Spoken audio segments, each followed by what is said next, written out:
Alors, je te salue dans le nom précieux de Jésus. Je suis ravi de te savoir en vie, que la gloire de notre Seigneur Jésus-Christ soit sur chacun d'entre nous. C'est un plaisir de te retrouver parce que Dieu est celui qui a renouvelé en chacun d'entre nous le souffle. Alors manifestons toutefois qu'on se réveille. Tous les jours que tu te réveilles, bénis Dieu.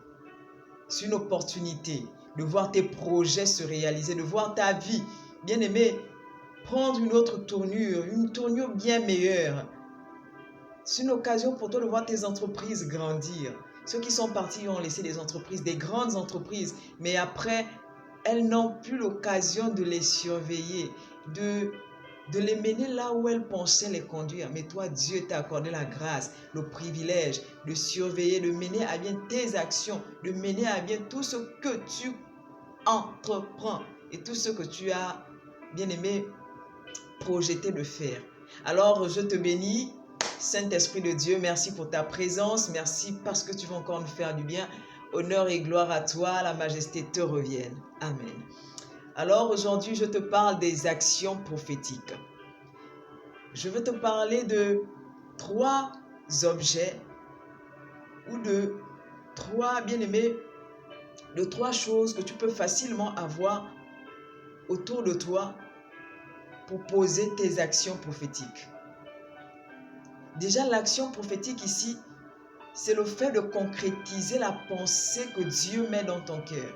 Donc, l'action prophétique implique une certaine intimité avec Dieu. Pour écouter Dieu te communiquer une pensée, pour l'emmener à la concrétisation, il faut que tu sois un intime à lui. Pourquoi? Parce que Dieu peut parler et te dire en fait, je veux que tu fasses telle chose pour que tu sortes de telle situation. Mais si tu n'arrives pas à écouter Dieu, ça va être compliqué. Tu feras comment pour poser tes actions prophétiques? Les actions prophétiques, bien aimés, simplement c'est la concrétisation de la pensée de Dieu. Et on parle de pensée prophétique. Pourquoi prophétique? Parce que c'est un message que Dieu te donne. C'est un message que Dieu te donne, soit pour ta vie, soit pour la vie de quelqu'un. Alors, principalement, je vais parler de 3 objets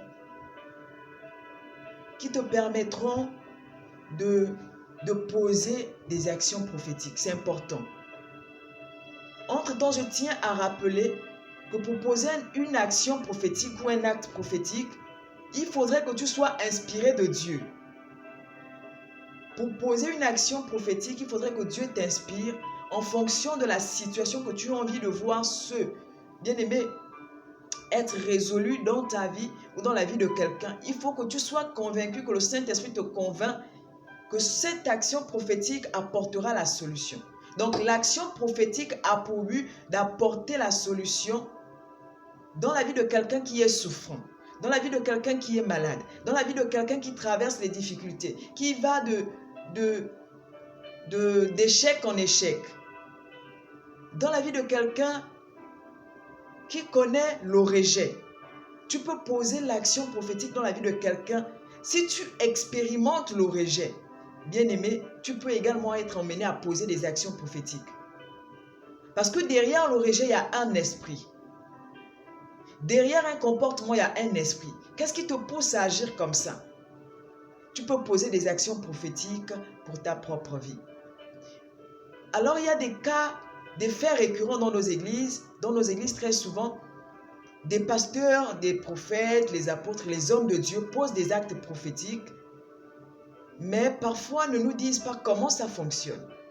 Et très souvent, c'est avec de l'huile que nos pasteurs, les hommes de Dieu, vraiment à qui j'accorde beaucoup de l'importance parce que les serviteurs de Dieu doivent être honorés, posent des actions prophétiques avec l'huile.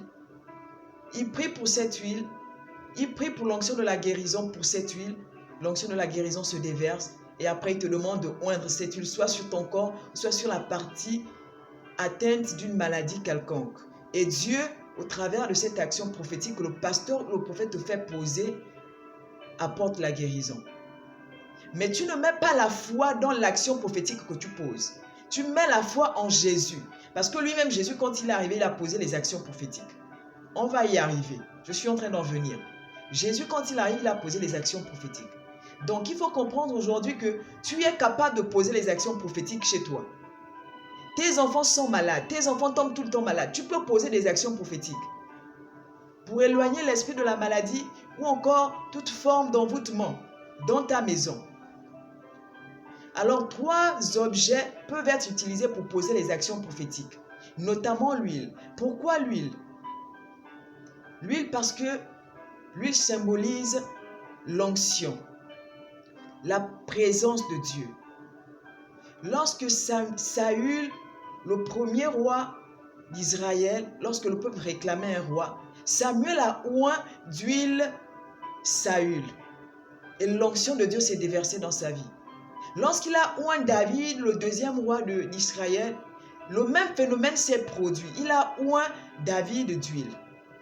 Donc ici, quand je parle d'huile, bien-aimé, je veux t'expliquer qu'au travers d'une bouteille d'huile d'olive, une bouteille d'huile, peu importe, l'huile comestible en tout cas, tu peux sanctifier cette huile. Tu peux prier pour que l'onction soit de la guérison, soit de la bénédiction, puisse, bien-aimé, s'infiltrer dans cette huile. Et lorsque tu frotteras cette huile, quelque chose se produira. La Bible déclare dans le livre de 2 Rois 4 qu'il y avait une femme d'entre les femmes des fils de prophètes cria à Élisée en disant « Ton serviteur, mon mari, est mort, et tu sais que ton serviteur craignait l'Éternel. Or, le créancier est venu pour prendre mes 2 enfants. » Cette femme avait dit à Élisée que ses enfants avaient été pris par le créancier. Entre-temps, le serviteur d'Élisée était mort. Mais Élisée va lui dire « Qu'est-ce que tu as ?» Elle va lui dire « Je n'ai qu'un vase d'huile. » Elle n'avait qu'une bouteille d'huile pour faire court. Elle n'avait qu'une bouteille d'huile. Élisée va lui dire « Prends cette huile et demande autant de vases possibles, autant de récipients possibles.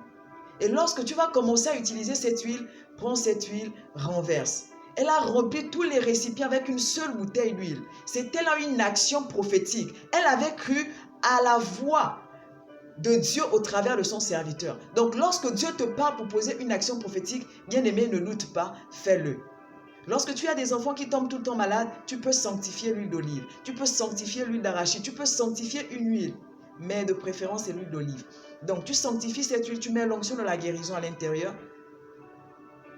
Et tu oins tes enfants de cette huile. Alors que tu seras en train de les oindre de cette huile, tu pries en même temps. Tu pries en même temps. Alors que tu as un cas urgent dans ta maison, nuitamment ou nocturnement, tu n'as pas besoin de courir dans les hôpitaux d'abord. Manifeste la puissance de Dieu. C'est en toi, c'est imparti en toi. La deuxième chose, c'est l'eau. Tu peux sanctifier une eau. Tu introduis l'onction que tu as, la chose dont tu as besoin de voir se réaliser. Si c'est la grâce de Dieu, si c'est la gloire de Dieu, peu importe, tu pries en faveur de ce que tu veux voir se réaliser. Tu sanctifies cette bouteille d'eau, tu bénis Dieu et tu commences à l'appliquer soit sur ton corps, tu te laves avec. Si tu as constaté que toutes les portes sont bloquées, fais cette action prophétique. Sanctifie cette bouteille d'eau et lave-toi avec ça. Ou bien ce seau d'eau, lave-toi avec ça. Alors que tu seras en train de te laver avec, tu proclames les paroles de bénédiction. Tu proclames les paroles de liberté. Tu proclames les paroles, bien-aimées, qui vont t'emmener à avoir des portes s'ouvrir dans ta vie. Ça, c'est un fait. Lorsque quelqu'un est malade, peu importe que ce soit l'huile, que ce soit l'eau, bien-aimé, vous pouvez faire la même expérience avec ces 2 liquides que je viens de citer. Tu peux consommer cette huile. S'il y a par exemple des fibromes dans ton ventre, oui, une opération surnaturelle va s'opérer. Une opération, bien-aimée, extraordinaire va s'opérer. Tu as des fibromes, tu as des problèmes d'enfantement. Tu sanctifies cette huile. Alors que tu seras en train de consommer cette huile, tu proclames ce que tu as envie de voir se réaliser dans ta vie. Naaman le Syrien, dans le livre de 2 Rois 5, à partir du 1er verset, il y avait une petite fille qui était emmenée en Syrie. Pourquoi? Parce que la Syrie avait assiégé les Israélites. Donc cette petite fille va dire à Naaman, qui était son maître, qu'il y a quelqu'un, il y a un prophète en Israël qui est capable de te guérir de ta lèpre. Lorsque Naaman se rend, bien aimé, auprès d'Élisée, le serviteur de Dieu, Naaman n'a même pas croisé Élisée. Élisée va faire dire à ses serviteurs d'aller dire à Naaman d'aller se plonger 7 fois dans les eaux du Jourdain.